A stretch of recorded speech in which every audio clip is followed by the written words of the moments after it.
Video games in general have came a long way in terms of how they look, feel, or immerse us into that fictional, pixelated world. No matter what is your preferable device, slim box, buffed box, colorful box, small box, or buffed small box, people tend to get a tad bit serious while talking about which box is better. But all of these overpriced boxes give a great gaming experience. It doesn't matter if it's PC or console gaming or anything in between. And then there is mobile gaming. Video games in general tend to get a bad rep from people who don't primarily play video games for some stupid reasons like how it's making all the kids violent. Well, video games might get a lot of hate from the mainstream media, but that's coming from an old, ignorant group of people who hardly understand anything of our times. There is usually a huge divide between all the different types of video game players, but all of them unanimously don't like mobile games or mobile gamers. Hate against mobile gaming is what brings this obscure group of people who call themselves gamers unironically. There can be lots of reasons behind that, most probable being superiority complex that PC gaming community tend to have, or that mobile games tend to be full of deceiving ads or trailers and are usually full of in-app purchases that tend to focus on pay to win, rather than what PC or console games have, which aren't pay to win and don't fool players with their trailers, right? I mean, there is a bit of truth to all the mobile games being, well, full of shit. Most of the time, they are just copy and paste of other popular mobile and sometimes PC games, and majority of them don't even do a good job of copying other people's work. All of those games look extremely uninspired, which are simply made for an easy cash grab. So, pretty much same as every other gaming industry. Granted, they are a bit more abundant on games that are mainly made for mobile phones, but just like everything entertainment related, the mainstream doesn't showcase what that particular thing has to offer. You have to dig in sometimes to find the real gems among all the, trash. Because usually the games that are popular in mobile come under the genre of casual gaming. It's not like there aren't any good games for mobile phones. There are thousands of them available for a decent price. I think that's the problem. Nobody's willing to pay for a mobile game. Which is why they get overshadowed by the freemium titles that get millions of downloads. And most of the premium games that are available are just PC video games ported for mobile phones, which clears the age-old question that mobile phones don't have the hardware to run good games. But that is far from the truth. There are smartphones which have better hardware than the Nintendo Switch. If we kept all the PC ported games aside in the premium section, we will be left with some good ones that are solely available for mobile phones. But paying for an unknown paid game to play in your mobile phone doesn't sound that appealing. So let's focus on a game that is free to play, in a sense. It was sometime around the year 2011 when I first saw the ad/trailer for Empire 4 Kingdoms, and it looked amazing. Like, PC games of this genre that get released nowadays wouldn't be able to compare to it. I know, I should have known that there is no way that a mobile game could look like that, but I was like 11-12 years old when I first saw that. I was hilariously dumb at that age. Well, the ad that I saw was a cinematic trailer, and in reality, the actual gameplay looked like this. I know, graphics shouldn't be a major issue for a game to be good, but the only reason I even installed the game was because how it looked. The other reason that makes mobile games bad was that they're full of in-app purchases, and this one was full of them and can easily be considered a pay-to-win game. But even with these drawbacks, the game was pretty fun to play. So let's get into the why part. You start out as this typical young, motivated ruler that this hopeless empire needs to save themselves from some evil forces or something like that. I don't know, I didn't read it. And this wonderful lady is there to guide you to understand the basics of how to rule a kingdom, from making a woodcutter so you can get wood, to deciding the taxes that you charge the residents of the castle.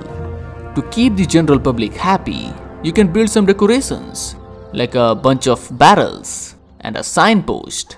Exciting stuff, huh? There are lots of minute things, but let's move on to the interesting aspect about this game.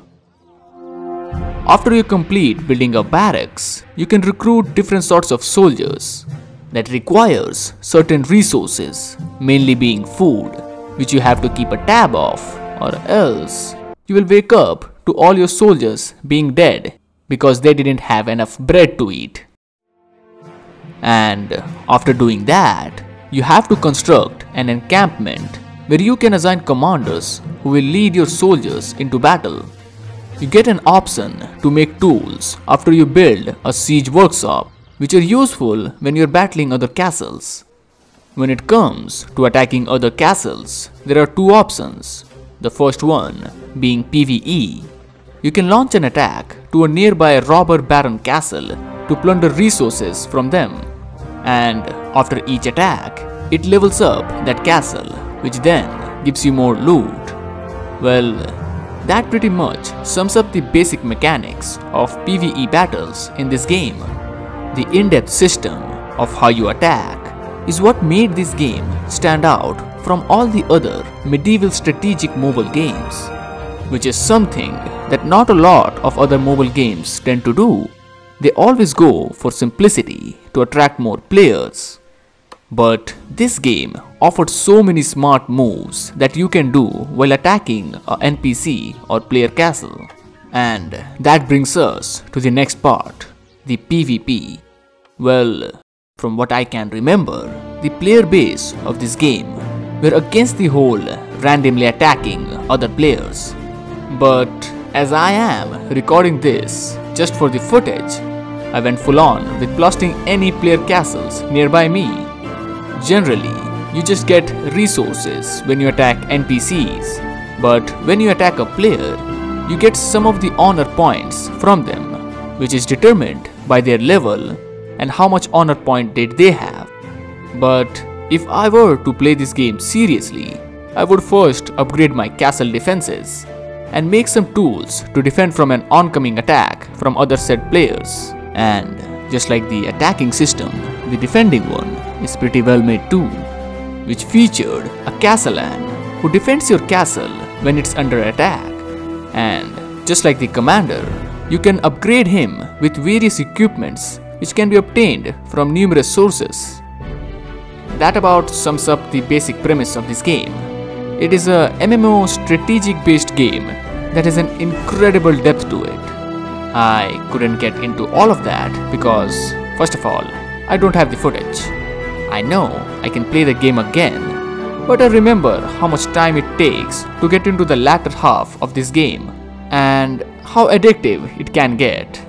So these next parts are what I can recall from playing this game all those years ago. I heard about this game in 2011, but I played it for the first time in around 2013. I can still vividly remember coming back from school to play this game late till midnight, and I did that for almost 3 to 4 years. This was among my most played video games of all time. Did I like it to that extent? I don't think so. There are so many games that are better than this, but I guess it had something about it that made me keep coming back to it. one thing that can be the reason behind it was watching my brother play Stronghold Crusader. It is a real-time strategy video game, which isn't that similar to Empire 4 Kingdoms, but to my young eyes, it was just build a castle, attack other players type of game. Well, I was finally able to play E4K after my brother bought a decent phone that could run it, because for some reason, this game doesn't run on low-end devices. Well, it did boast some of the smartest players that I've ever seen in any video game. They would strike you at times when you would be offline, and they judged that by sending spies to espionage your castle. They would literally send attacks that were so fast that you wouldn't even get enough time to set your defense. It sounds like a stressful time, and sometimes it was when there was a major war going between top alliances. But I had so much fun playing that game. It was quite a something, and even though it has like 50 million plus downloads on Play Store alone, I never hear anyone talk about this game. It somehow feels like a hidden gem amongst all those mediocre mobile games, which can't compare to the depth that this one has. There are so many features that this game offers, from numerous other worlds which showcase different sorts of troops to recruit, to small things like being able to heal them after they get injured. Even though it suffers from the typical mobile game bullshit, like the incentive towards logging in every day to earn different sorts of rewards, or the purse towards making you spend cash to buy in-game currencies. But still, with those hindering issues, it is, to this day, one of the best free mobile game that I've ever played.